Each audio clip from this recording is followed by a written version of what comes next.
Hello friends, नमस्कार। स्वागत है आप सभी का हमारे यूट्यूब चैनल पर। मैं हूं एस के वर्मा। आज की वीडियो रहेगी क्लास 10th के लिए। एग्ज़ाम बिल्कुल पास में है और तैयारी आपकी ज़बरदस्त होनी चाहिए। तो इसी के लिए हम लेके आए हैं आज के आपकी हिंदी का जो लेसन है, आपकी बुक क्षितिज की के अंदर आज हम पढ़ने वाले हैं जयशंकर प्रसाद के बारे में। सबसे पहले आप अपने पास अगर संजीव पासबुक हिंदी बुक है तो ओपन कर लीजिए, पासबुक परचेज कर लीजिए। काफ़ी अच्छी बुक है और पासबुकें बनी ही इसलिए कि आप इनसे पढ़ पाएँ, हेल्प ले पाएँ, अपने ज्ञान में वृद्धि कर पाएँ, क्योंकि हमें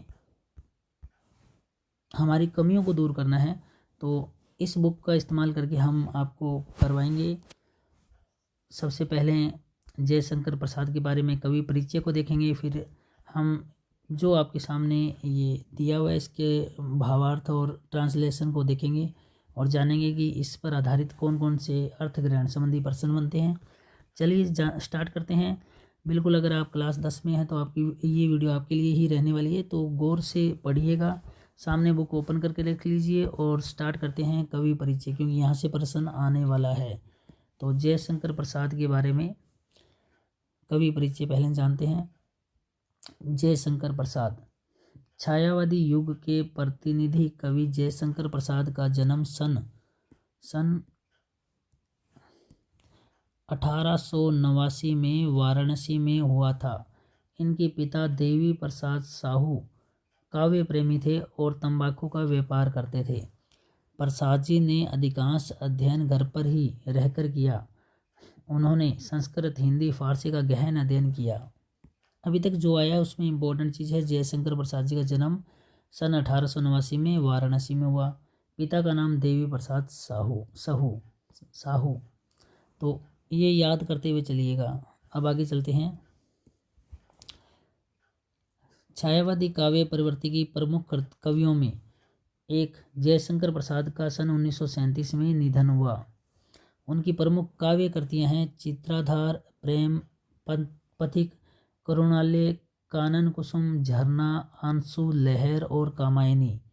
देखिए, अब यहाँ पर आपको याद रखना पड़ेगा इनका जन्म जो है कब होता है। 1889 के अंदर जन्म हुआ था और इनका निधन 1937 में हुआ। 1889 से 1937।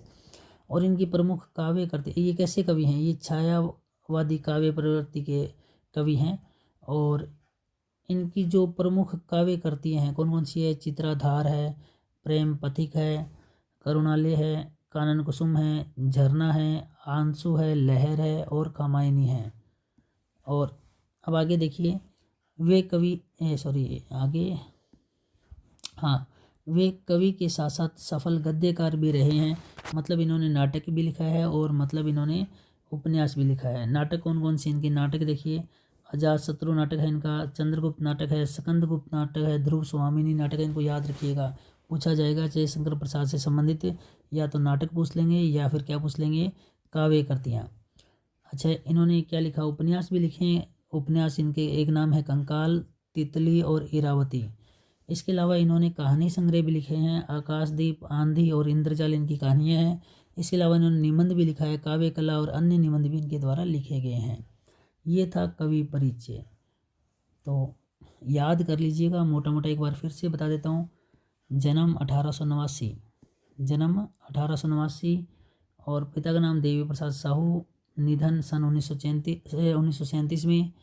काव्य करती हैं, जो प्रमुख काव्य करती हैं, चित्राधार है, प्रेम पथिक है, इसके अलावा करुणालय है, कानन कुसुम है, झरना है, आंसू है, लहर है और कामायनी। ये पूछा जाता है कई बार, कामायनी किसकी काव्य करती है? जयशंकर प्रसाद की है। जयशंकर प्रसाद की काव्य कृतियों को लिखिए और कवि परिचय में तो लिखना ही लिखना है। इसके अलावा वो सफल गद्यकार भी हैं, तो मतलब इनके जो नाटक हैं, नाटक कौन कौन से हैं? अजातशत्रु, चंद्रगुप्त, स्कंदगुप्त, ध्रुव स्वामिनी। और इनके उपन्यास जो हैं वो कौन कौन से हैं? कंकाल, तितली और इरावती। इसी के साथ में इनके कहानी संग्रह कौन कौन सी है? आकाशदीप, आंधी और इंद्रजाल इनकी कहानी संग्रह है और निबंध इनकी काव्य कला है। तो कवि परिचय में कवि के बारे में अच्छे से याद कर लीजिएगा। 2-3 बार ये वीडियो सुनोगे तो भी आपको याद हो जाएगा। अब पाठ परिचय को देखते हैं। इससे पहले हम एक बार फिर बताते हैं, हमने ये जो ओपन कर रखी है संजीव पासबुक, आप नई पासबुक ओपन कर लीजिए और साथ साथ में आपको कुछ नहीं करना, वीडियो चलानी है, सामने पासबुक रखिए और पढ़िए, सिर्फ याद कीजिए। पेपर में 50 दिन भी नहीं बचे हैं अभी। चलिए पाठ परिचय। आत्मकथ्य कविता में कवि, ये जो हम कविता जो पढ़ रहे हैं ना आज, कविता हमारी जो दी है वो आत्मकथ्य नाम उसका। कविता में कवि ने जीवन के यथार्थ अभावों का मार्मिक अंकन किया है। मतलब जीवन में किसी न किसी चीज़ की तो कमी रहती है, उनके अभावों का मार्मिक मतलब दुख भरा अंकन किया है। कवि ने अपने जीवन को सामान्य व्यक्ति का जीवन बताया है और उन क्षणों का स्मरण किया है, याद किया है जब कुछ क्षणों के लिए उनके जीवन में क्या आया था, सुख आया था। वह सुख टिक नहीं सका, वह उस सुख की कल्पना ही करता है। कवि यानी उस सुख की कल्पना ही करते हैं। और कवि को अपने जीवन में दूसरों के से क्या मिले हैं, धोखे भी मिले हैं, और वह अपनी जीवन कथा में उनका उल्लेख नहीं करना चाहता है। वह कविता प्रेमचंद द्वारा संपादित यह कविता प्रेमचंद द्वारा संपादित पत्रिका हंस में सन 1932 में प्रकाशित हुई थी। तो यहाँ कुछ चीज़ें काफ़ी इंपॉर्टेंट हैं, वो चीज़ें देखिए क्या कुछ है कि ये जो है ना, यह कविता प्रेमचंद द्वारा कब, इनकी संपादित पत्रिका जो है हंस में 1932 में प्रकाशित हुई थी। और कविता हम पढ़ रहे हैं कौन सी, आत्मकथ्य कविता। चलिए देखिए, यहाँ से शुरू करते हैं कविता। तो कविता का नाम दिया हुआ है आत्मकथ्य। मधुप गुनगुना कर कह जाता कौन कहानी यह अपनी, मुरझाकर गिर रही पत्तियां देखो कितनी आज घनी। इस गंभीर अनंत नीलिमा में असंख्य जीवन इतिहास, ये लोग करते ही रहते हैं अपना व्यंग्य मलिन उपहास। तब भी कहते हो कह डालूं दुर्बलता अपनी बीती, तुम सुनकर सुख पाओगे देखोगे यह गागर रीति। तो इसका ट्रांसलेट करने से पहले आपको कुछ चीज़ें तो पता होनी चाहिए, जैसे शब्दार्थ। यहाँ शब्दार्थ जो हैं, भंवरा मधुप किसके लिए है, भंवरे के लिए। गंभीर का मतलब गहरा होता है। अनंत नीलिमा का मतलब सीमा रहित विशाल नीला आकाश। असंख्य पता ही आपको, अनगिनत होता है। जीवन इतिहास आपको पता है, जीवन की कहानी, आत्मकथा। व्यंग्य मलिन, इसको ध्यान रखो, खराब। व्यंग्य मलिन का मतलब खराब ढंग से निंदा करना। उपहास आपको पता ही, मजाक। दुर्बलता आपको पता है, कमजोरी। गागर को याद रखो, जीवन रूपी घड़ा। रीति रीता हुआ घड़ा यानी खाली घड़ा। चलिए एक बार हिंदी में पढ़ लेते हैं, बाद में आराम से इसको समझा दूंगा एक एक लाइन के साथ। पहले हिंदी पढ़ लीजिएगा एक बार, हिंदी शुरू करो। कवि कहता है कि गुंजन करते भंवरे और डालों से मुरझाकर गिर रही घनी पत्तियां जीवन की करुण कहानी सुना रहे हैं। हिंदी की लाइनें ध्यान से सुनिएगा पहले। उनका अपना जीवन भी व्यथाओं की कथा है। कहने का आशय कि फूल से फूल पर भटकते भंवरे की गुंजार क्या है। कवि ने तृप्त होने वाली प्यास की करुण कहानी है। डालों से मुरझाकर गिरने वाली पत्तियां जीवन की नश्वरता की कहानी सुना रही है। इस अनंत नीले आकाश के नीचे असंख्य जीवन पल रहे हैं, सबका अलग अलग इतिहास है, अपनी अपनी आत्मकथाएं हैं। इन्हें लिखने वालों ने स्वयं को ही व्यंग्य एवं उपहास का पात्र बनाया है। कवि मित्रों से पूछते हैं कि क्या यह सब देखकर भी वह चाहते हैं कि वह अपनी दुर्बलताओं से युक्त आत्म कहानी लिखें। इस खाली गगरी जैसी महत्वहीन आत्मकथा को पढ़कर उन्हें क्या सुख प्राप्त होगा। ये हिंदी पढ़ ली, अब एक एक साथ ट्रांसलेट जोड़ के देखते हैं। देखो क्या कुछ है। हाँ भी, हमें लिखा है, मधुप गुनगुना कर कह जाता कौन कहानी यह अपनी, मुरझाकर गिर रही पत्तियां देखो कितनी आज घनी। देखो जैसे मधुप भंवरा है ना, वो हर फूल से फूल पर जाता है। कहते कवि कह रहे कि गुंजन करते भंवरे, मधुप गुनगुना कर, गुंजन करते भंवरे और डालों से मुरझाकर गिर रही घनी पत्तियां, मुरझाकर गिर रही पत्तियां देखो जीवन की करुण कहानी सुना रहे। करुण कहानी मतलब आज पत्ती है कल नहीं है, ठीक है। उनका अपना जीवन भी व्यथाओं की कथा है। मतलब पत्तियों का भी जीवन, मान लो किसी का भी जीवन, सब जीवन में क्या है, व्यथाएं हैं। कहने का आशय है कि फूल से फूल पर भटकते भंवरे की गुंजार क्या होगी। यानी जो ये मधुप है भंवरा, एक फूल से दूसरे पर, दूसरे से तीसरे फूल पर जाता है। कभी ने तृप्त होने वाली प्यास की करुण कहानी है कि वो कभी भी तृप्त नहीं हो पाता। आज इस फूल पर बैठा है, कल दूसरे पर चला जाएगा, परसों तीसरे पर चला जाएगा, क्या उसकी प्यास मिटेगी। ये उसकी यानी एक करुण कहानी है, दुख भरी कहानी है। डालों से मुरझाकर गिरने वाले पत्तियां जीवन की नश्वरता की कहानी सुना रही है।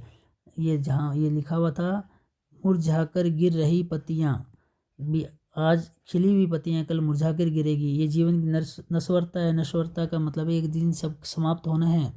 देखो कितनी आज कितनी घनी है, लेकिन कल मुरझाकर गिरने वाली है। यानी ये जीवन की नश्वरता के बारे में बताना चाहता है कि आज घनी पत्तियां भी है पर कल मुरझाकर गिरेगी। और जो भंवरा है वो आज एक फूल से दूसरे फूल पर जा रहा है, फिर भी क्या उसकी प्यास मिटेगी? क्या वो एक दिन ऐसा होगा कि बस वो अपने आप को तृप्त समझेगा? पर ऐसा कुछ नहीं है। और साथ में कह रहे इस गंभीर अनंत नीलिमा में असंख्य जीवन इतिहास, जैसे ऊपर मैं कह रहा हूँ ऊपर अनंत बादल हैं, उसके नीचे पता नहीं कितने जीवनों का इतिहास है। कोई वृक्ष अपना जीवन चला रहा है, कोई पक्षी अपना जीवन चला रहा है, मानव अपना जीवन चला रहा है, कोई पशु अपना जीवन चला रहा है, सबकी कहानी है। तो ये लिखा है इस अनंत नीले आकाश के नीचे असंख्य जीवन पल रहे। इस गंभीर अनंत नीलिमा में असंख्य जीवन इतिहास ये लोग करते ही रहते हैं अपना व्यंग्य मलिन उपहास। सबका अलग अलग इतिहास है, अपनी अपनी आत्मकथाएं हैं। तब भी कहते हो कह डालूं दुर्बलता अपनी बीती। इन्हें लिखने वाले ने स्वयं ही अपने व्यंग्य और उपहास का पात्र बनाया है। ये जो लिखना अपना व्यंग्य मलिन उपहास, कि इन्हें लिखने वालों ने स्वयं को ही व्यंग्य उपहास का पात्र बनाया है। तब भी कहते हो, अब यानी कवि कह रहे हैं, कवि मित्रों से पूछते हैं, कहते हो कह डालूं दुर्बलता अपनी बीती। क्या मैं ये सब देखकर भी आप चाहते हो कि वे चाहते हैं कि अपनी दुर्बलताओं से युक्त आत्मकथा लिखें? तुम सुनकर सुख पाओगे, देखो ये गागर रीति। इस खाली गागरी जैसी महत्वहीन आत्मकथा को पढ़कर क्या तुम पढ़कर उन्हें क्या सुख प्राप्त होगा? ऐसा आत्मकथ्य के अंदर कविता में लिखा है। और ये कविता है किसकी? हाँ जी, किसकी है कमेंट करके बताएंगे? जयशंकर प्रसाद द्वारा ये लिखी गई है। चलिए, अब आजकल इसका ट्रेंड है कि प्रश्न कैसे आते हैं, अर्थ ग्रहण संबंधी प्रश्न आपको ये देख के पूछेगा। इस काव्यांश का प्रतीकार्थ क्या है? तो आंसर देखिए, इस काव्यांश का प्रतीकार्थ क्या है? इस काव्यांश में कवि प्रसाद अपने जीवन का प्रतीकात्मक वर्णन किया है। इसका प्रतीकार्थ यह है कि इस नाशवान संसार में दुख तकलीफों का कोई अंत नहीं है। यहाँ इतिहास बनते और बिगड़ते रहते हैं, क्योंकि आज जो पत्ती हरे रंग की है कल मुरझा के गिर जाएगी। आज जो भंवरा जो फूल है कल वो फूल नहीं रहेगा। ऐसा जयशंकर प्रसाद ने अपनी इस कविता में लिखा है। नेक्स्ट देखिए, कवि अपनी बीती दुर्बलताओं को क्यों नहीं कहना चाहता? क्योंकि कवि ये जानता है कि सच्चा आत्मकथा लेखक अपनी व्यथा कथा की कमजोरियों और बुराइयों को सहज और स्पष्ट रूप से वर्णित करता है, जिन्हें जानकर लोग उनका क्या उड़ाते हैं? मजाक उड़ाते हैं, उपहास उड़ाते हैं। क्योंकि कवि ने तो अपने बारे में लिख दिया, लोग क्या करेंगे? उसको पढ़ के मजाक उड़ाएंगे। तीसरा प्रश्न, मधुप प्रतीकात्मक रूप से क्या कहता है? मधुप यानी भंवरा अर्थात भ्रमर को प्रतीकात्मक रूप में ग्रहण कर मन के संदर्भ में प्रस्तुत किया गया है। अतः मन रूपी मधुप गुंजार करता हुआ अपनी जीवन व्यथा को कह रहा है। ठीक है, मधुप किसको माना गया? मन को, मन रूपी भंवरा। नेक्स्ट प्रश्न, कवि अपनी आत्मकथा को महत्वहीन क्यों कह रहे हैं? कवि के अनुसार उनकी जीवन जो है ना वो दुख से भरा हुआ है। उनकी जीवन की कहानी दुख भरी है। उनकी दुर्बलताओं को पढ़कर किसी को कोई सुख नहीं मिलेगा, इसलिए कवि ने अपनी आत्मकथा को महत्वहीन कहा है। तो अच्छे से पढ़ लीजिएगा। नेक्स्ट वीडियो में हम सेकंड जो राइम है, सेकंड पहरा है, वो लेके आएंगे। इस तरह से कंटिन्यू आपको ये लेसन करवा दिया जाएगा। ठीक है जी।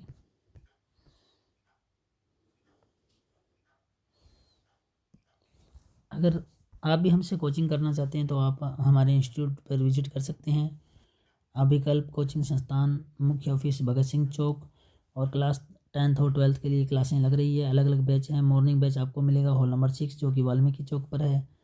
इवनिंग बैच में आपको विजिट करना होगा भगत सिंह चौक पर, क्लासें लग रही है ये मेन ब्रांच के अंदर। और इसके अलावा आप भी विज़िट कर सकते हैं 6 PM के बैच के लिए, होल नंबर 31 जो टाइम्स पब्लिक स्कूल में है। क्लास 10 के लिए और क्लास 12 के लिए टोटल सब्जेक्ट्स लग रहे हैं। इसके अलावा 9th के लिए और 11th के लिए भी बैचेस स्टार्ट हो चुके हैं। तो अगर आप भी क्लासें ज्वाइन करना चाहते हैं तो बिल्कुल विजिट कर सकते हैं। अपने साथियों के साथ शेयर कीजिए, उनको बताइए किस तरह से क्लासें लग रही है। और हमारा लक्ष्य है आपको अच्छे अंक दिलवाना, आपको मेरिट तक पहुंचाना। तो हम अपना कर्म कर रहे हैं, आप भी बराबर मेहनत कीजिए और अपने सपनों को साकार कीजिए। चलिए, आज की इस वीडियो में इतना ही। आज जयशंकर प्रसाद जी की पार्ट 1 की वीडियो हमने कंप्लीट कर ली है। सेकंड वीडियो लेके जल्दी ही हाजिर होंगे। तब तक के लिए बाय, टेक केयर।